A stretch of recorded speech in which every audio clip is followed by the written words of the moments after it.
alterna basan su corriente en una gráfica llamada senoidal. La corriente alterna quiere decir que el circuito obtiene dos polaridades de la siguiente forma. Vamos a graficar esto rápidamente.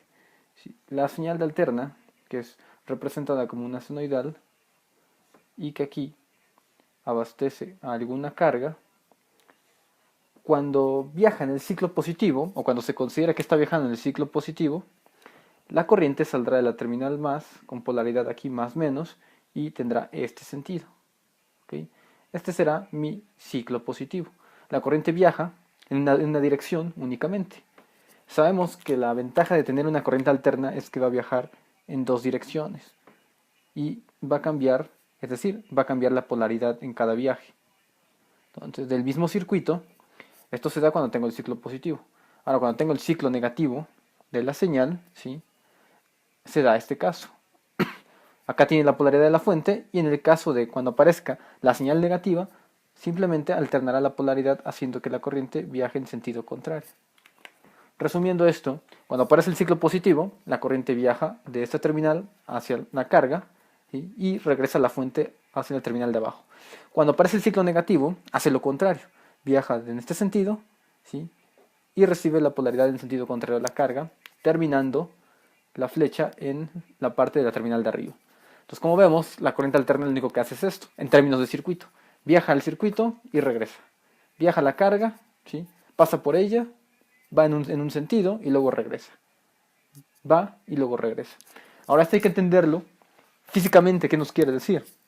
En un foco, que es el ejemplo más sencillo, o en alguna lámpara, y ya después entenderemos en los motores de corriente alterna trifásicos, en un foco lo que sucede primero es que lo que hace básicamente es prender el foco, ¿sí?, y luego lo mantiene apagado un instante. Aquí lo prende, ¿sí?, y aquí lo apaga. Es decir, va a viajar. Si nuestra frecuencia de corriente en sistemas de Norteamérica y de toda América es de 60 Hz, la corriente hará un viaje de 60 ciclos por un segundo. Obviamente la vista no lo puede captar porque el foco se estaría prendiendo y apagando, ¿sí?, básicamente 30 veces en un segundo. Entonces eso va a ser imposible de ver. O más incluso. ¿Ok? Entonces, vamos a empezar a analizar lo que nos quiere decir una señal de alterna. Ya sabemos que esto es físicamente. Ahora, gráficamente la señal recibe el nombre de la función senoidal y también podemos encontrar funciones del tipo cosenoidal. Aquí está mi gráfica y hay que encontrar varios parámetros importantes. El primero es este, la amplitud. Es decir, del punto cero al punto más alto de la señal, a la cresta, hay algo que se le denomina amplitud o voltaje pico, ¿sí? Entonces simplemente el voltaje pico, ¿sí?, será mi amplitud de la señal. Y es simétrica tanto para la parte de arriba como para la parte de abajo, ¿sí? El mismo valor de amplitud positiva será el mismo valor de amplitud negativa. Y también hay otro parámetro aquí importante, que es la amplitud de la cresta positiva hacia la cresta negativa, el llamado voltaje pico a pico o amplitud pico a pico. Para saber la amplitud pico a pico, únicamente sería el doble de la amplitud o el doble del voltaje pico, cualquiera que sea. Ahorita vamos a analizar unos casos, unos ejemplos.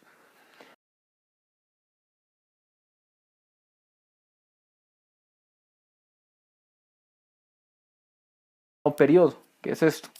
El periodo es simplemente el número o el tiempo, mejor dicho, que tarda una onda en volver a propagarse. Esto es, desde que inicia hasta que vuelve a generarse.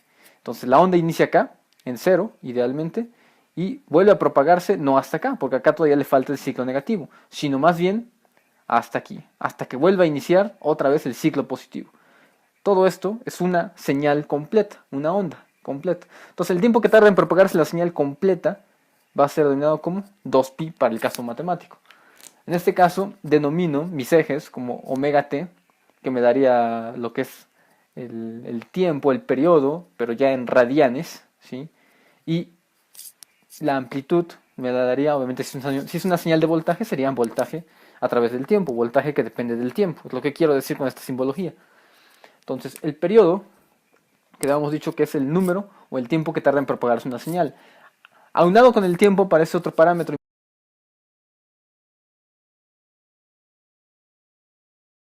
de ciclos, es decir, cuántas veces esta onda se va a propagar durante un segundo. Por lo tanto, sería el inverso del periodo.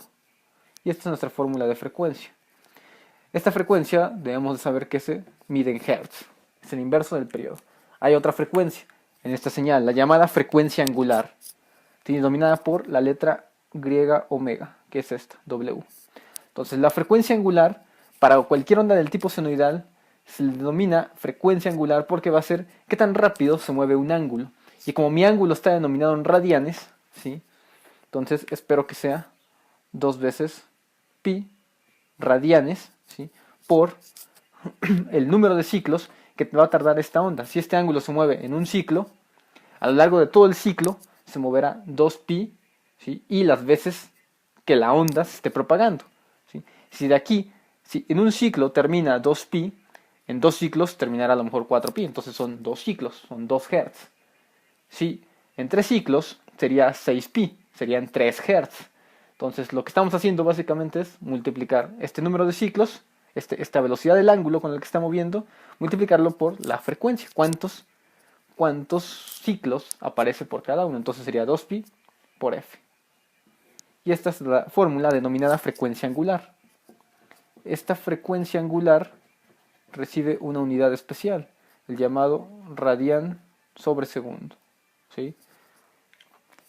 Debido a que la frecuencia es 1 sobre el tiempo, entonces radián por segundo, o radián sobre segundo es lo más correcto. Ahora, ya que entendemos eso, matemáticamente debemos de entender cómo podemos llegar a graficar una onda senoidal y podemos saber gran parte de ella, o podemos conocer algunos parámetros importantísimos. Matemáticamente siempre representaremos así: el voltaje que depende del tiempo, y esto aparece matemáticamente, que es lo que nos va a servir para los circuitos de corriente alterna. El voltaje P pues es nada más que la tensión pico, ¿sí? No es otra cosa. Esto es el valor pico.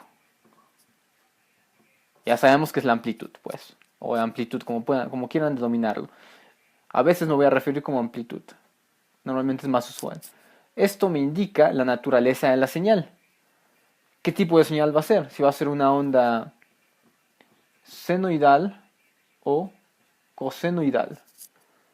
Ahora, matemáticamente debemos recordar esta parte. ¿Qué diferencia hay entre una onda senoidal y una onda cosenoidal? La onda senoidal se dice, sí, bueno, graficada, vamos a ver esto, graficada aquí. La onda senoidal inicia en el 0 y finalmente aparece, ¿sí? La onda cosenoidal, esta es una onda, la que está marcada en negra es una onda senoidal. La onda cosenoidal viene adelantada, ¿sí? ¿Cuánto? 90 grados, exactamente. Entonces, la que está marcada en rojo es una cosenoidal. Por lo tanto, la onda cosenoidal ya está adelantada 90 grados antes, es decir, inicia 90 grados antes. Entonces, eso hay que mantenerlo en mente. La onda senoidal inicia en el origen, en el 0, mientras que la onda cosenoidal ya inició 90 grados antes. Es decir, la onda cosenoidal adelanta o viene desfasada, adelantada 90 grados, ¿sí? 90 grados antes de la onda senoidal. Luego viene omega t.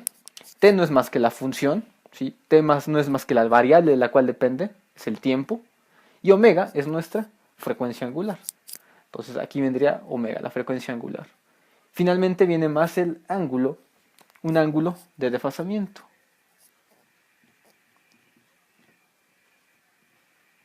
Que ya iremos viendo un ejemplo más anterior. Este es el ángulo en el cual iniciaría idealmente mi onda como tal, matemáticamente. Ahora, ya que tenemos esto más o menos entendido, pasaremos sobre un ejemplo donde podamos graficar este tipo de señales.